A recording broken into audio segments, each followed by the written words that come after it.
Okay, now let's create a new connection. Press this button.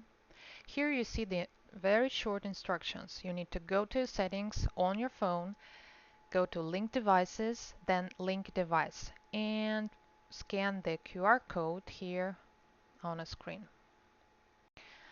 Now I'm scanning it. It's loading. Very good. Now we need to choose here a board, any board that you want, and the group that you want.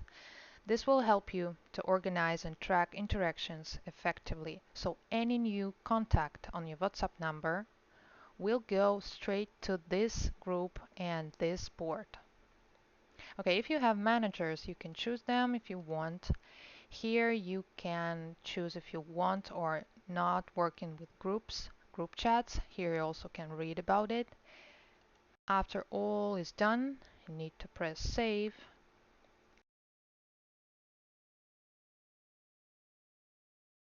Okay, the connection is created.